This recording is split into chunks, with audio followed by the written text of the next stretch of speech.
नमस्कार दोस्तों। आज हम बात करने जा रहे हैं एक ऐसे जहरीले विषय के बारे में जो न सिर्फ हमारे दिल और दिमाग को थकाता है बल्कि हमारे रिश्तों को भी अंदर ही अंदर खोखला कर देता है। ये विषय है नार्सिसिज्म और नार्सिसिस्ट लोग। शायद आपने कभी इन शब्दों को सुना हो लेकिन गहराई से समझा नहीं होगा। मगर यकीन मानिए, ये हमारे आसपास हर जगह मौजूद है। घर के किसी सदस्य के रूप में, ऑफिस के किसी कलीग के रूप में, किसी दोस्त या पार्टनर के रूप में। ये लोग हमारे बहुत करीब होते हैं, लेकिन हमेशा एक नकाब लगाए हुए। आज हम समझेंगे कि ये नकाब क्या है, ये लोग असल में कैसे होते हैं और सबसे जरूरी, इनसे खुद को कैसे बचाया जाए। और ये सब जानेंगे जोसेफ बर्गो द्वारा लिखी गई एक बेहद चर्चित और आंखें खोल देने वाली किताब it's not you, it's your narcissist के जरिए। तो चलिए इस सफर की शुरुआत करते हैं और कदम कदम पर उन चेहरों को पहचानते हैं जो हमेशा हमें गलत साबित करते हैं, जबकि असल में गलती हमारी नहीं होती। नार्सिसिस्ट, इसका मतलब है खुद से इतनी हद तक मोहब्बत करना कि बाकी दुनिया दिखाई ही ना दे। लेकिन यहां प्यार वाला मतलब वो नहीं है जो हम आम तौर पर सोचते हैं। नार्सिसिज्म का मतलब है अपने आप को इतना खास, बड़ा और सही मानना कि दूसरों की भावनाएं, जरूरतें और हक बेमतलब लगने लगें।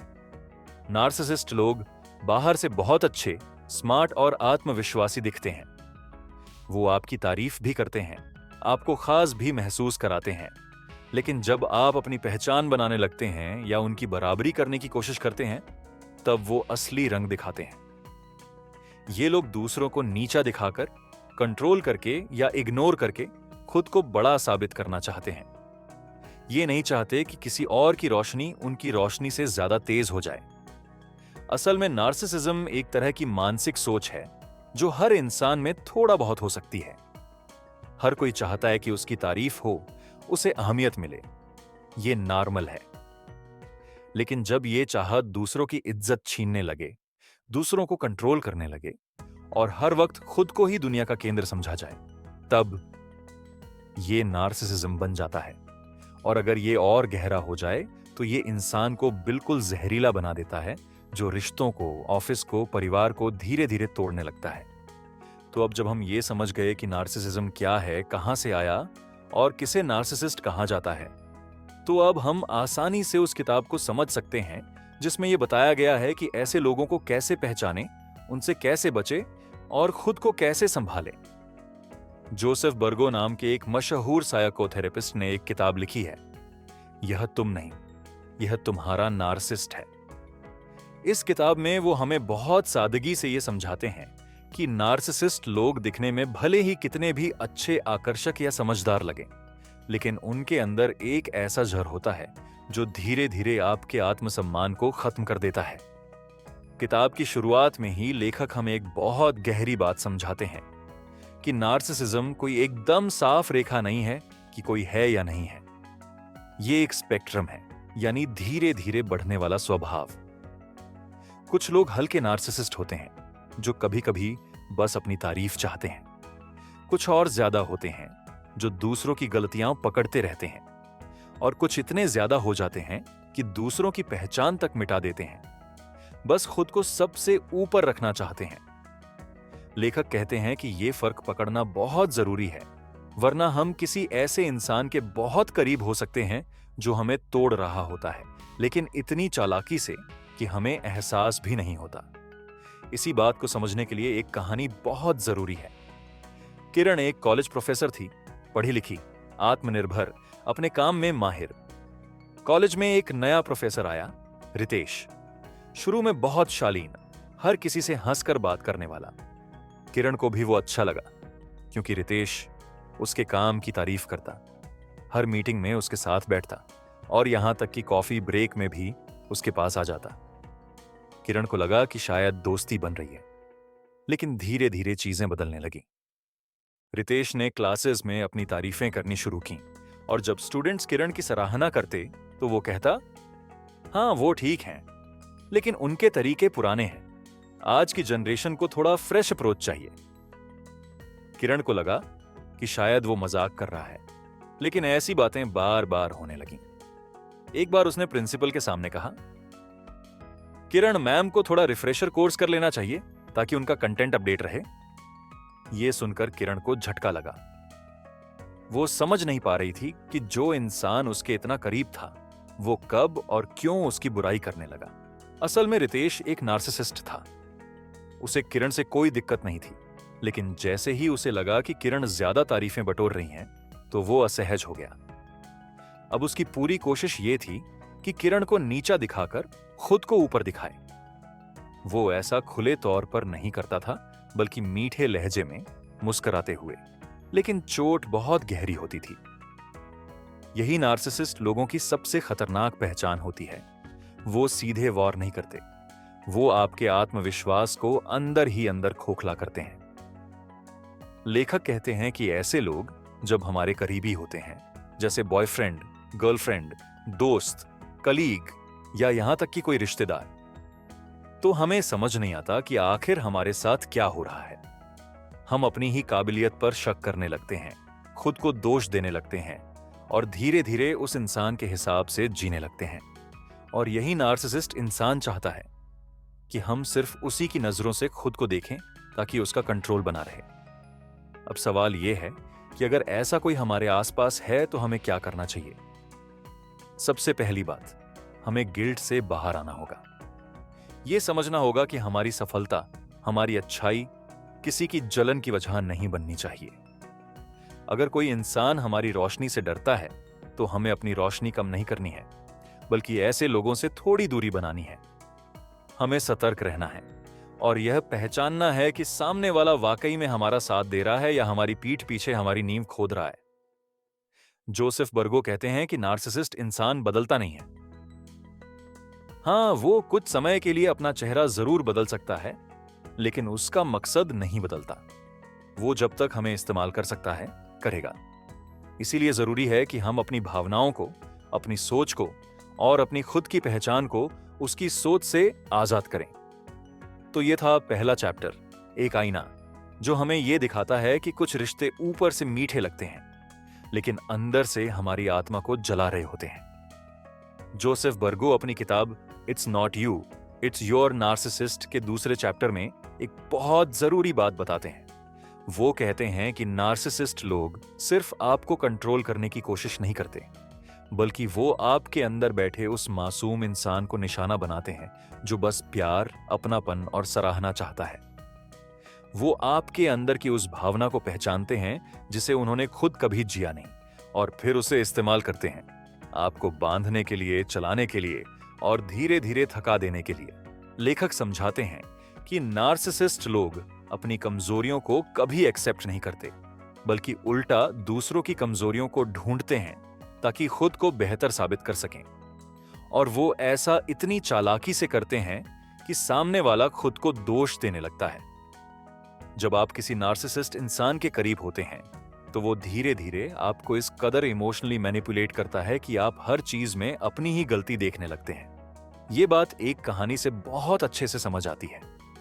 नीरा एक बहुत ही संवेदनशील लड़की थी। दूसरों के लिए कुछ करना, सबका ख्याल रखना, ये सब उसकी फितरत में था। एक दिन उसकी जिंदगी में रजत आया। देखने में स्मार्ट, बातों में शालीन, और शुरुआत में तो ऐसा लगता था जैसे बस उसी को नीरा की परवाह है। रजत उसे रोज गुड मॉर्निंग मैसेज भेजता, नीरा की पसंद का खाना बनाता और यहां तक कि उसके मम्मी पापा से मिलकर भी अच्छा बर्ताव करता। नीरा को लगने लगा कि शायद ये वही इंसान है जिसका उसे इंतजार था। लेकिन फिर धीरे धीरे चीजें बदलने लगीं। रजत कहने लगा, तुम दूसरों से बहुत जल्दी घुल मिल जाती हो, क्या जरूरत है सबको खुश रखने की। फिर कभी कहता, तुम्हें मुझसे इतनी बातों की उम्मीद नहीं करनी चाहिए, मैं व्यस्त हूं। और फिर धीरे धीरे वो हर उस बात को जो नीरा के लिए खास थी, एक कमजोरी की तरह पेश करने लगा। नीरा सोच में पड़ गई। उसे लगा शायद मैं ही ज्यादा उम्मीद कर रही हूं, या शायद मैं ही क्लिंगी हूं। वो खुद को बदलने लगी, खुद को रोके रखने लगी और रजत को खुश रखने के चक्कर में धीरे धीरे खुद को खोने लगी।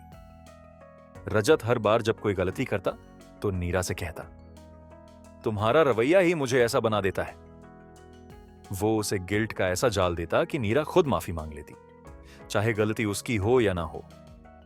जोसेफ बर्गो यही समझाना चाहते हैं कि नार्सिसिस्ट इंसान आपको इमोशनल गिल्ट में फंसाता है।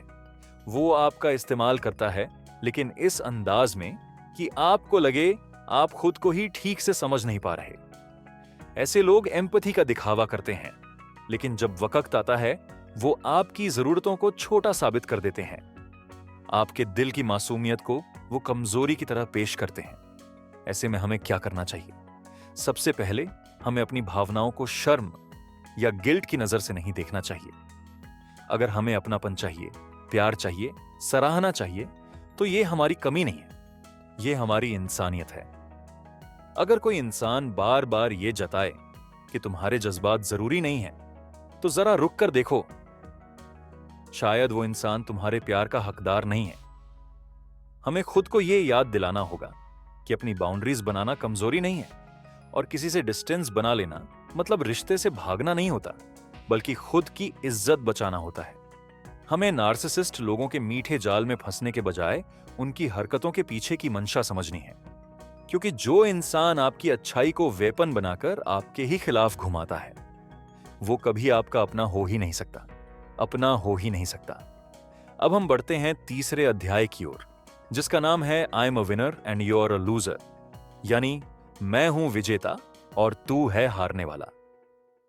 इस चैप्टर में जोसेफ बर्गो उस किस्म के नार्सिसिस्ट की बात करते हैं जो अपनी पहचान दूसरों को नीचा दिखाकर बनाता है, जो अपने बेहतर होने का एहसास सामने वाले की कमजोरी को जोर देकर करता है। ऐसे नार्सिसिस्ट लोगों के लिए रिश्ते कोई आपसी समझदारी का नाम नहीं, बल्कि एक खेल होता है जिसमें हर हाल में उन्हें जीतना होता है और आपको हारना पड़ता है। ये नार्सिसिस्ट असल में बुली होते हैं, ऐसे लोग जो बार बार ताना मारते हैं, अपमान करते हैं, आपकी गलतियों को सबके सामने उछालते हैं और कभी आपको बराबरी का हक नहीं देते। वो ऐसा इसलिए करते हैं क्योंकि वो अंदर से इतने असुरक्षित होते हैं कि अगर कोई और अच्छा दिखे, बेहतर बोले या थोड़ा प्यार पाले, तो उन्हें डर लगने लगता है कि उनकी खुद की अहमियत कम हो जाएगी। इसलिए वो हर मौके पर आपको गिराते हैं ताकि वो ऊपर दिखाई दें। ये बात बहुत गहराई से तब समझ आती है जब हम इसे एक कहानी में महसूस करें। अंशु और गौरव कॉलेज में एक ही टीम में थे। दोनों को स्टेज पर बोलने का शौक था।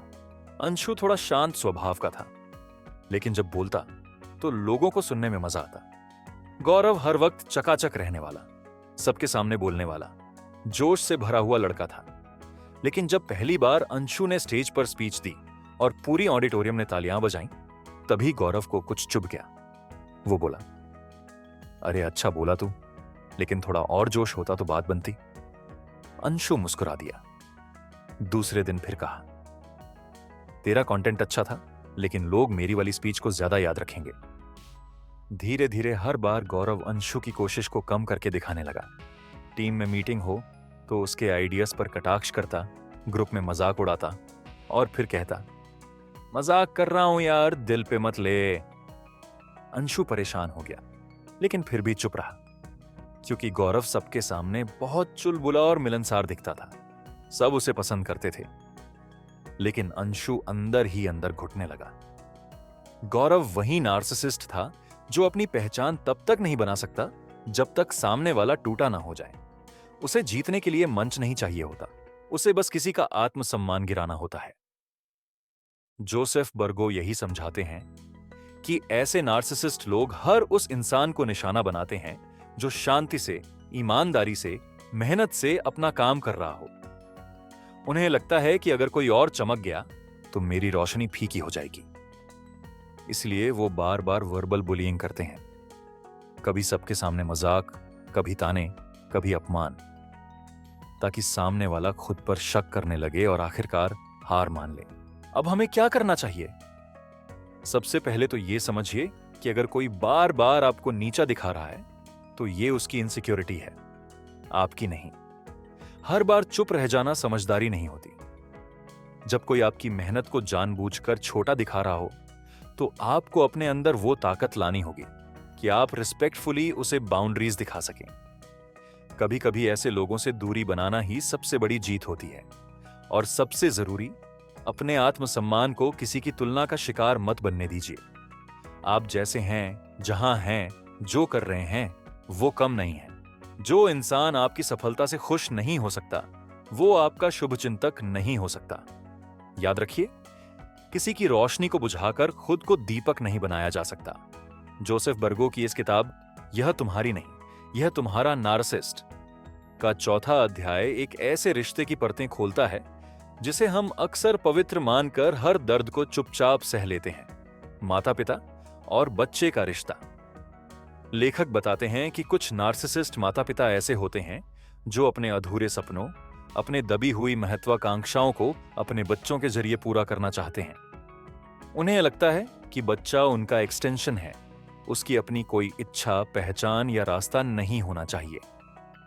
एक माँ जो कभी डांसर बनना चाहती थी, अब अपनी बेटी को हर हाल में डांस में परफेक्ट बनाना चाहती है, बिना ये पूछे कि उस बच्ची को क्या पसंद है। एक पिता जो कभी डॉक्टर नहीं बन पाया, अब अपने बेटे को उसी रास्ते पर धकेल रहा है ताकि खुद को साबित कर सके। ये माता पिता प्यार तो करते हैं, लेकिन वो प्यार शर्तों से भरा होता है। अगर तू मेरी बात मानेगा तभी मैं तुझसे खुश रहूंगा। बच्चा चाहे जैसे भी हो, जैसे ही वो उनकी उम्मीदों से हटता है, उसे ताना, शर्मिंदगी और ठंडा व्यवहार मिलना शुरू हो जाता है। लेखक बताते हैं कि ऐसे बच्चे बड़े होकर या तो एक्सट्रीम परफेक्शनिस्ट बन जाते हैं या फिर अंदर से पूरी तरह खाली महसूस करते हैं, क्योंकि उन्होंने कभी खुद के लिए जीना सीखा ही नहीं होता।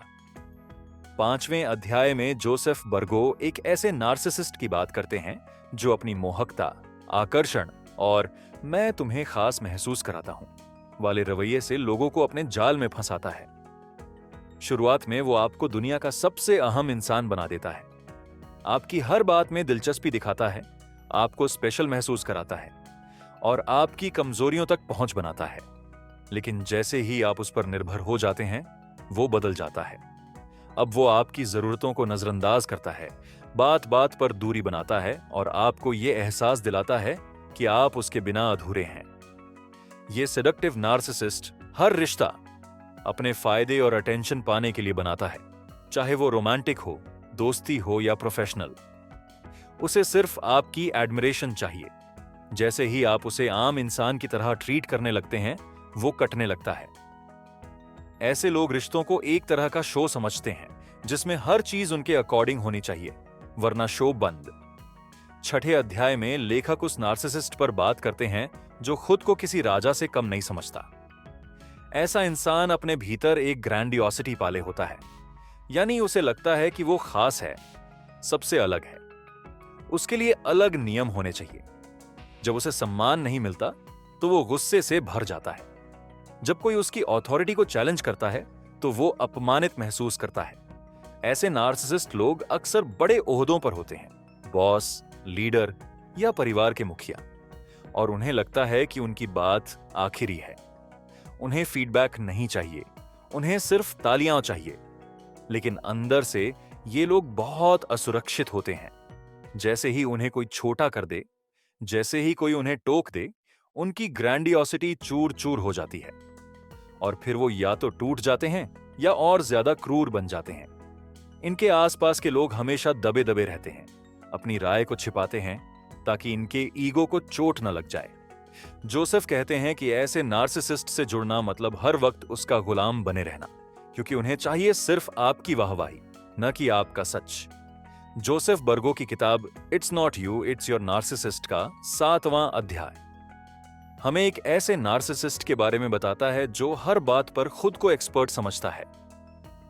चाहे विषय कोई भी हो, राजनीति, रिश्ते, करियर या यहां तक कि आपकी अपनी जिंदगी, वो इंसान हर समय आपको यह जताता रहेगा कि उसे आपसे ज्यादा पता है।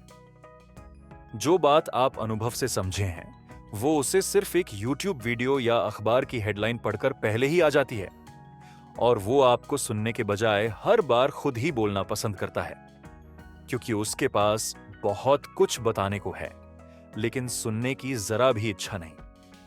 लेखक बताते हैं कि ये नो इट ऑल नार्सिसिस्ट असल में दूसरों की राय को खतरे की तरह देखता है। अगर किसी ने उससे अलग राय रखी तो वो या तो उसका मजाक बनाएगा या उसे चुप कराने की कोशिश करेगा। उसे अपनी इंटेलिजेंस पर इतना घमंड होता है कि दूसरों की समझदारी उसकी नजर में कोई मायने नहीं रखती। इसका असर कितना गहरा हो सकता है, ये एक कहानी के जरिए और अच्छे से समझा जा सकता है। रिया और उसके पति विनय की शादी को 3 साल हो चुके थे। रिया पढ़ी लिखी, समझदार लड़की थी और अपनी नौकरी में भी अच्छा कर रही थी। लेकिन विनय के सामने वो हमेशा खुद को छोटा महसूस करती थी, क्योंकि विनय को हर बात पर अपनी राय देनी जरूरी लगती थी, चाहे रिया मांगे या नहीं। रिया ने कहा, ऑफिस में नया क्लाइंट आया है, थोड़ा टफ है। विनय बोला, तू उसे हैंडल नहीं कर पाएगी। तेरी कम्युनिकेशन में ना वार्मथ है ना पावर। रिया चुप हो गई। एक दिन उसने कहा, मम्मी की तबीयत ठीक नहीं लग रही। विनय बोला, तू ज्यादा सोचती है, मैं जानता हूं कब डॉक्टर की जरूरत होती है। एक दिन उसने कहा, सोच रही हूं थोड़ा सेविंग्स में इन्वेस्ट करूं। विनय तुरंत बोला, तू इन्वेस्टमेंट के बारे में क्या जानेगी, ये मेरे बस की बात है। धीरे धीरे रिया हर बात में खामोश रहने लगी। उसने अपनी राय देना बंद कर दिया, क्योंकि उसे लगने लगा कि चाहे वो कुछ भी कहे, जवाब में विनय की ज्ञान की वर्षा ही मिलेगी। और सबसे बड़ी बात, अगर वो विनय की बात से असहमत हो जाती तो विनय चिढ़ जाता, नाराज हो जाता या उस पर शक करने लगता। जोसेफ बर्गो कहते हैं कि ऐसे नार्सिसिस्ट लोग गहरे अंदर से बहुत असुरक्षित होते हैं। उन्हें लगता है कि अगर वो दूसरों की राय को मान लेंगे तो उनकी सुपीरियरिटी कम हो जाएगी। इसीलिए वो हमेशा सब कुछ सिखाने के मूड में रहते हैं, ताकि आप कभी उन्हें चैलेंज ना कर सकें। ऐसे में क्या करना चाहिए? अगर आपके आसपास ऐसा कोई है, तो सबसे पहले यह समझना जरूरी है कि राय रखना आपका हक है।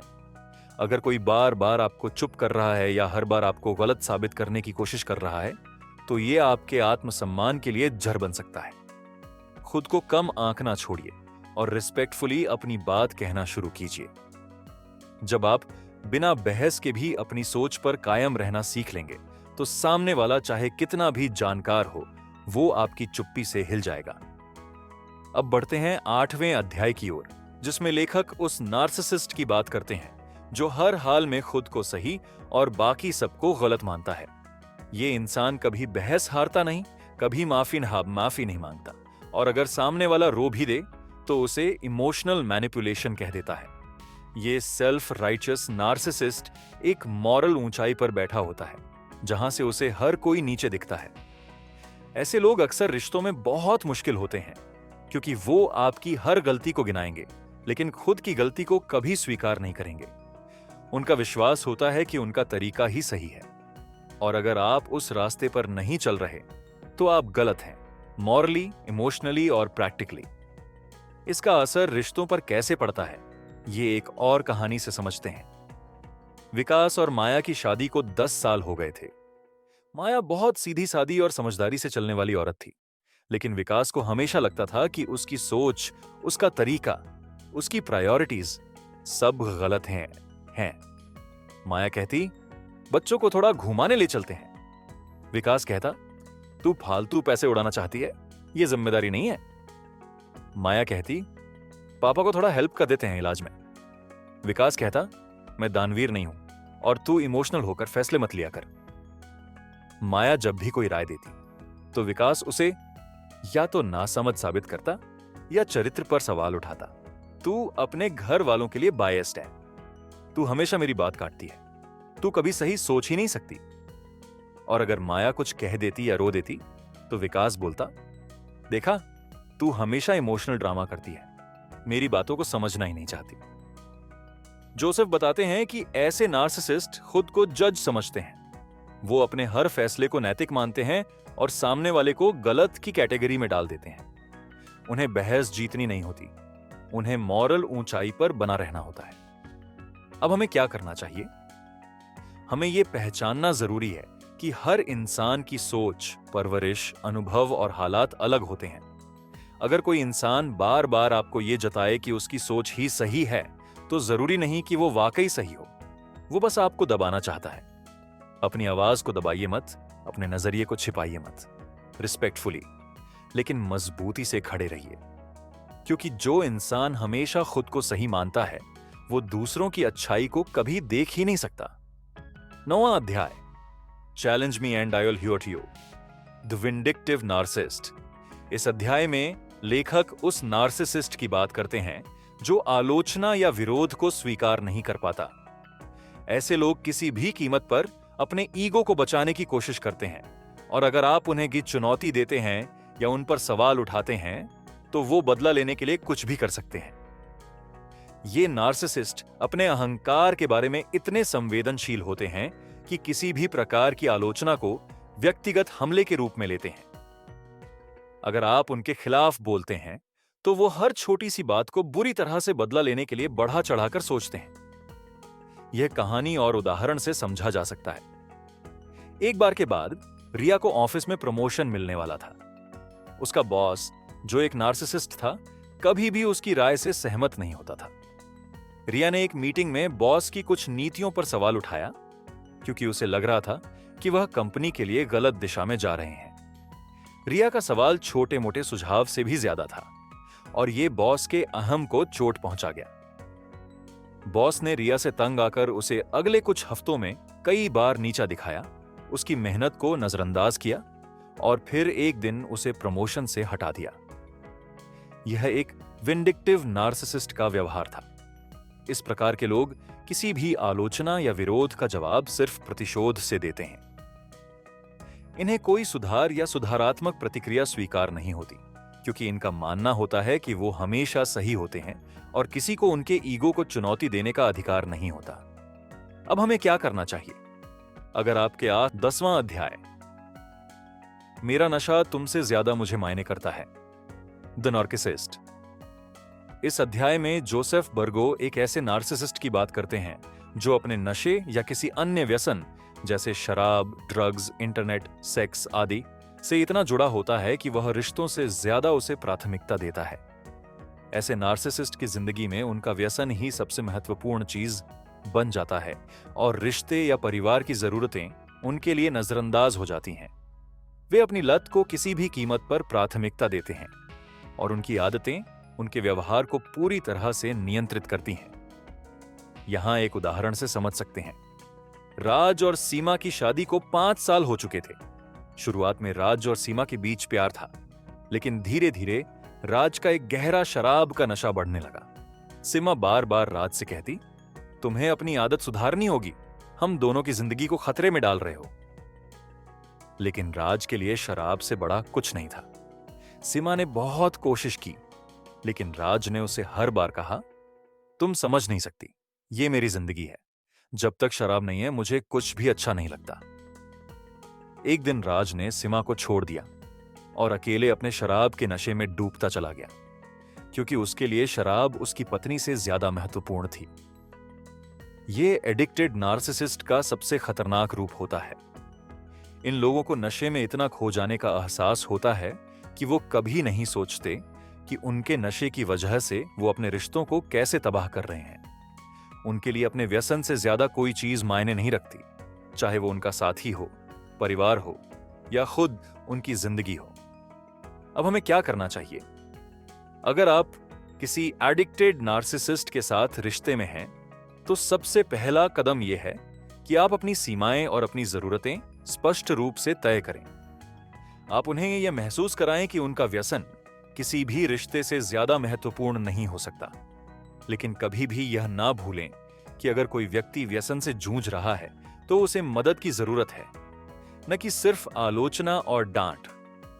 आप अगर उन्हें बदलने के लिए मनाने का प्रयास कर रहे हैं, तो आपको पेशेवर मदद लेने की सलाह देनी चाहिए। इन दोनों प्रकार के नार्सिसिस्ट से बचने का तरीका यही है कि आप अपने आत्मसम्मान और मानसिक शांति को प्राथमिकता दें। उनकी परेशानियों और त्रुटियों को अपना बोझ न बनने दें। खुद को पहले रखें, और जो भी व्यक्ति आपके साथ सुरक्षित और सकारात्मक संबंध बनाता है, वही आपके आसपास होना चाहिए। जोसेफ बर्गो की किताब it's not you it's your narcissist का 11वां और आखिरी अध्याय एक राहत की सांस जैसा लगता है। जहां पहले 10 अध्यायों में उन्होंने नार्सिसिस्ट व्यक्तित्व के अलग अलग रूप दिखाए, कभी किसी परिवारजन के रूप में, कभी जीवन साथी, दोस्त, बॉस या माता पिता के रूप में, वहीं अब वो इस अध्याय में ये बताते हैं कि अगर आप पहले ही किसी नार्सिसिस्ट के संपर्क में हैं, तो उनसे कैसे निपटा जाए। यह अध्याय बताता है कि नार्सिसिस्ट को पूरी तरह बदलना शायद संभव ना हो, लेकिन उनके साथ अपनी सीमाएं तय करके आप खुद को कमजोर पड़ने से बचा सकते हैं। यह बात एक छोटी सी कहानी से समझी जा सकती है। नीलम एक स्कूल में टीचर थी और उसका बड़ा भाई विकास, जो कि परिवार का सबसे ज्यादा बोलने वाला और हमेशा खुद को सबसे सही मानने वाला इंसान था, घर में हर चीज अपने तरीके से चलवाना चाहता था। नीलम अगर कुछ कहती तो विकास उसे तुरंत काट देता, कभी उसकी पढ़ाई पर सवाल उठाता, कभी उसकी शादी की स्थिति पर तंज करता, पूरे परिवार के सामने उसका मजाक उड़ाता। पहले नीलम बहुत परेशान हो जाती थी, रोती थी, सोचती थी कि शायद उसमें ही कोई कमी है, तभी उसका भाई उसकी इज्जत नहीं करता। लेकिन एक दिन उसे एहसास हुआ कि विकास की ये जरूरत कि सब उसकी सुने, उसकी तारीफ करें और कोई भी उसकी राय को चुनौती न दे, ये असल में उसकी नार्सिसिस्ट प्रवृत्ति थी, न कि नीलम की गलती। नीलम ने धीरे धीरे बदलाव लाना शुरू किया। उसने अब विकास के सामने बहस नहीं की, लेकिन जब भी कोई बातचीत असहज होने लगती, वो शांति से वहां से हट जाती। उसने खुद को यह समझाया कि उसे विकास को बदलना नहीं है, उसे सिर्फ खुद को संभालना है। अब वो उसे जवाब नहीं देती, लेकिन अपनी राय पर चुपचाप कायम रहती है।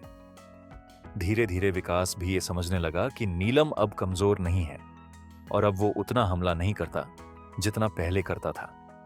जोसेफ कहते हैं कि नार्सिसिस्ट से निपटने की सबसे पहली कुंजी है सीमा बनाना।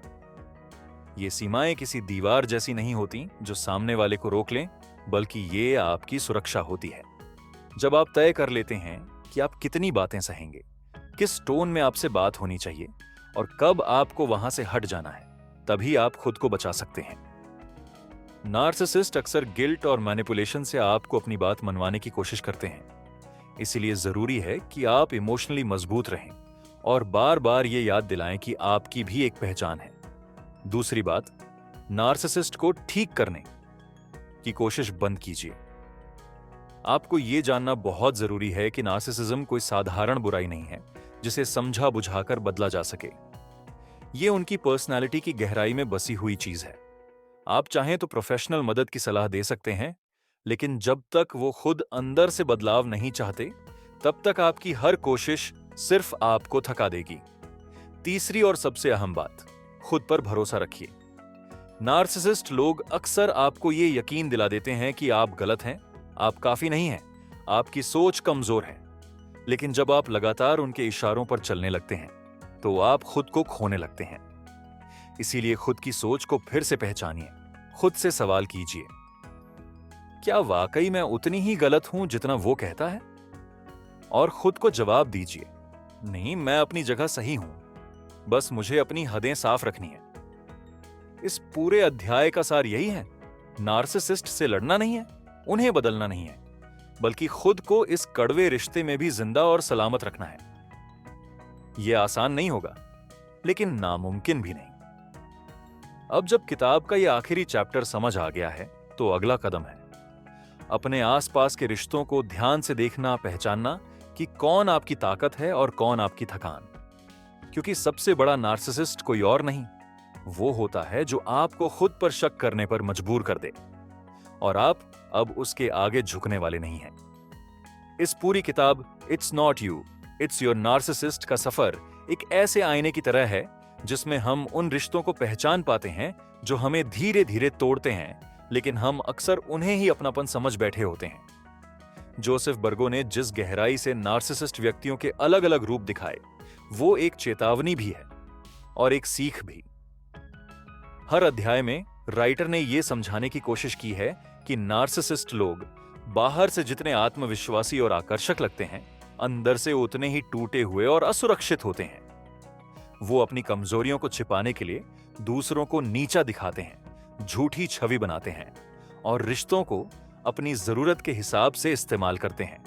और जब आप उनकी इस चाल में फंस जाते हैं, तो धीरे धीरे आपकी खुद की पहचान धुंधली पड़ने लगती है।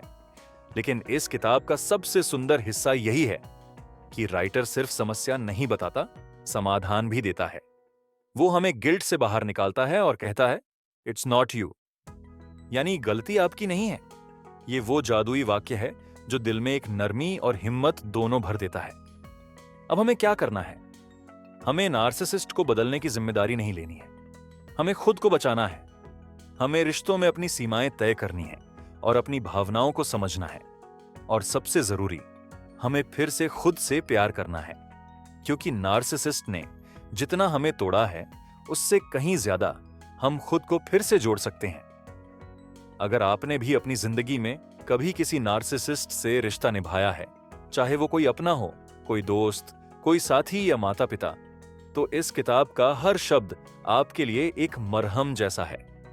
और अगर आपको ये ऑडियो बुक पसंद आई हो तो इसे लाइक करें, शेयर करें और हमारे चैनल ऑडियो बुक प्रकाश को जरूर सब्सक्राइब करें, ताकि हम आपके लिए ऐसी ही गहराई और सच्चाई से भरी किताबें लाते रहें जो ना सिर्फ सुनने में अच्छी लगें बल्कि आपके अंदर भी कुछ बदल जाए। फिर मिलते हैं एक नई किताब, एक नई कहानी और एक नए सफर के साथ। धन्यवाद।